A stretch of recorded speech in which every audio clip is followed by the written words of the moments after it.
Kalau tidak selesai, kami segera menulis surat memohon kepada Kapolda untuk menarik kasusnya itu.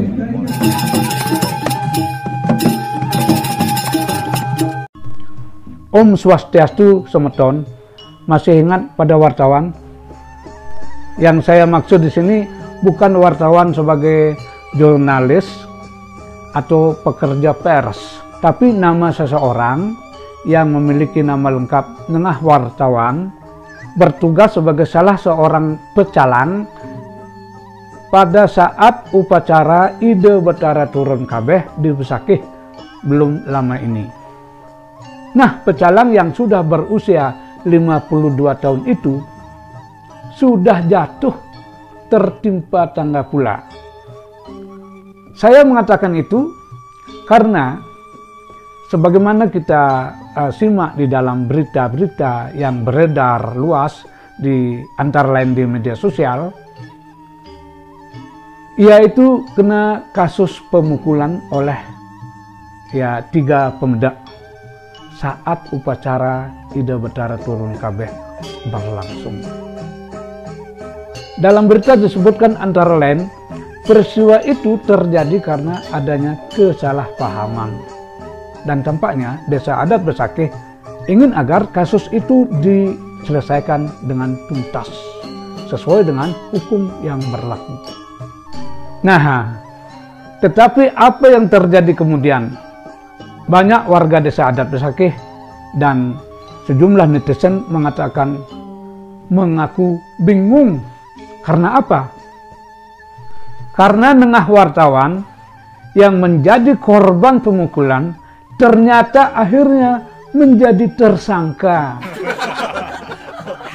dan diancam hukuman 3 bulan penjara. Memang banyak respon netizen yang nadanya menyalahkan pihak kepolisian.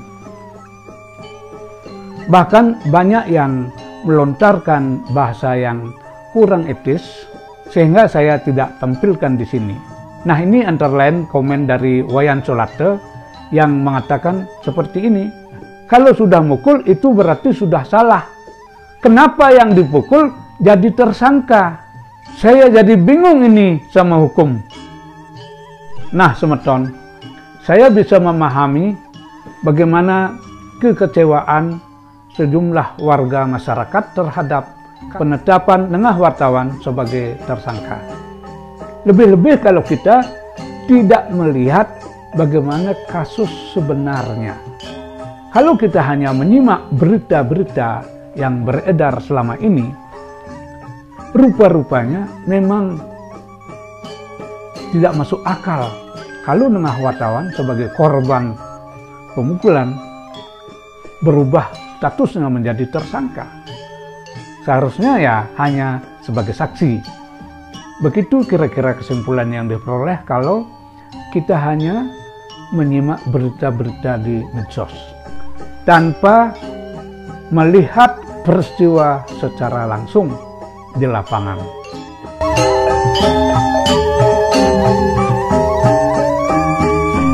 Kasus seperti ini kalau kita kaji sesuai dengan hukum acara pidana, pertama-tama ada laporan dari pihak korban, kemudian ada namanya penyelidikan. Nah, penyelidikan itu artinya pihak yang berwajib, dalam hal ini kepolisian, melakukan penyelidikan apakah di dalam kasus ini ada unsur tindak pidananya. Nah, kalau berdasarkan fakta-fakta ditemukan bahwa kasus ini memiliki unsur tindak pidana, maka ditingkatkanlah ke status penyidikan. Nah, penyidikan ini merupakan tindakan dari pihak penyidik untuk menemukan tersangkanya.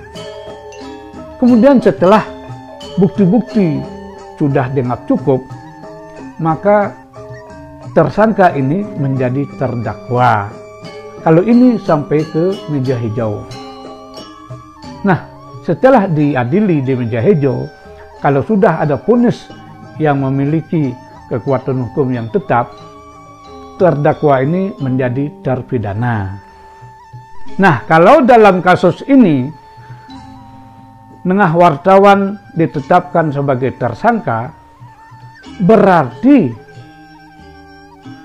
pihak kepolisian sudah menemukan bahwa kasus ini memiliki unsur tindak pidana. Sesuai dengan asas praduga tidak bersalah, maka baik Nengah Wartawan maupun ketiga pelaku pemukulan tadi belum dianggap bersalah karena belum ada putusan pengadilan yang berkekuatan hukum tetap bahwa terdakwa dinyatakan bersalah. Jadi semua tersangka, bahkan yang sudah duduk di kursi pesakitan di depan meja hijau, belum dianggap bersalah. Nah, itu menurut asas praduga tidak bersalah. Nah, di dalam kasus ini, apakah Nengah Wartawan juga diduga telah melakukan tindak pidana? Tentu saja sulit dijawab karena kasus ini masih di dalam proses penyidikan. Nah, Semeton, bukan hanya netizen yang mempermasalahkan mengapa Nengah Wartawan yang menjadi korban pemukulan menjadi tersangka. Ternyata Ketua Majelis Desa Adat Provinsi Bali juga mempermasalahkan itu. Mari kita lihat videonya. Soal status tersangka itu yang mencederai kehormatan, harga diri kita yang sedang melaksanakan pengabdian diri. Dan ini kalau itu berdampak, pecalang-pecalang Bali langsung down semangatnya. Ya, nanti si Padu Beradat, Pamkamda itu yang susah-susah kita tangani dengan Kapolri bahkan, ya itu menjadi tidak efektif karena semangat pecalang-pecalang ini turun karena merasa tidak diperhatikan, dihormati. Lalu sekitar nanti juga kalau tidak selesai, Ratu segera menulis surat memohon kepada Kapolda untuk menarik kasus ini. Nah, Semeton, dalam konten ini saya ingin menanggapi pernyataan atau keinginan dari Ketua MDA. Mengingat jawaban seorang netizen terhadap pertanyaan atau kebingungan netizen seperti ini. Orang memukul pastinya punya alasan, ada asap pastinya ada api. Nah, terhadap jawaban dari Nyoman Oke tadi, akhirnya saya menduga-duga. Maaf sekali lagi ini baru pertanyaan di dalam hati. Mungkinkah oknum pecalang tadi juga telah melakukan suatu tindakan yang mengandung unsur tindak pidana?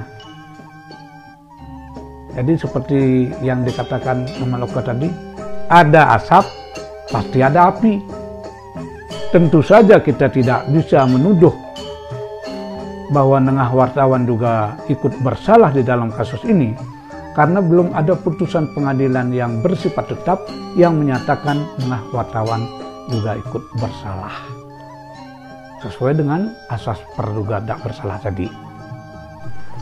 Nah, Semeton, mengingat kasus ini masih di dalam proses penyidikan, maka terhadap pernyataan dari Ketua MDA tadi, hati saya bertanya-tanya, atau akhirnya saya memiliki penafsiran antara lain bahwa oknum pecalang tadi sama sekali tidak bersalah atau tidak melakukan tindakan yang terindikasi mengandung unsur tindak pidana. Pernyataan Ketua MDA Provinsi Bali tadi seakan-akan maaf ini penafsiran saya, seakan-akan bahwa telah terjadi kriminalisasi terhadap seorang pencalang, sehingga itu menimbulkan dampak yang besar bagi semua pecalang, sehingga akan memiliki mental yang down di dalam melakukan tugasnya. Saya setuju kalau Ketua MDA itu membela pecalang, tetapi dalam kasus ini rupanya harus objektif, karena ini kan masih di dalam proses penyidikan. Seperti kita dengar tadi, Ketua MDA akan mengirim surat kepada Kapolda agar ya kasus ini dihentikanlah. Saya tidak mengatakan bahwa ini merupakan salah satu bentuk intervensi, tetapi jangan-jangan bisa ditafsirkan seperti itu. Bukankah sudah disebutkan dalam berita bahwa Nengah wartawan itu sudah didampingi pengacara? Pengacara memiliki beberapa hak di dalam mendampingi kliennya. Ada upaya hukum yang lain yang bisa ditempuh, misalnya pra-peradilan. Atau kalau kasus ini nanti sampai ke meja hijau, terdakwa dan atau pengacara toh bisa melakukan pembelaan, dan nanti pengadilanlah yang memvonis apakah Nengah wartawan bersalah atau tidak. Jadi mestinya menurut saya Ketua MDA harus menghormati tindakan penegak hukum sesuai dengan hukum yang berlaku. Ya, memang banyak netizen yang menyayangkan tindakan kepolisian, tetapi kalau netizen yang katakanlah masyarakat kebanyakan, yang mungkin saja awam hukum dan lain sebagainya, ya itu bisa saya maklumi atau bisa saya pahami. Tetapi ini pernyataan dari Ketua MDA Provinsi Bali yang menurut saya adalah pejabat publik, sehingga ya patut dipertanyakanlah mengapa pernyataan itu bisa terlontar. Nah, itu pendapat saya. Bagaimana pendapat Semeton nanti bisa ditulis di kolom komentar. Nah, terlepas dari kasus ini, saya setuju dengan komen netizen ini. Mudah-mudahan dengan kejadian ini, teman yang bertugas di penataran dan dimanapun kita bertugas, mangga lebih hati-hati melontarkan kata-kata, sebab hati orang tidak semua bisa terima apa yang kita lontarkan. Swaha kan rahayu Semeton. Jadi kita perlu introspeksi diri atau nyek bulu dalam bahasa Balinya. Nah Semeton, mudah-mudahan kasus seperti ini tidak terulang. Dan ingat, tulis komen di kolom komentar, dan saya akhiri dengan Parama Santi. Om Santi Santi Santi Om. Om Loka Samasta Sukhino Bhavantu. Semoga semua makhluk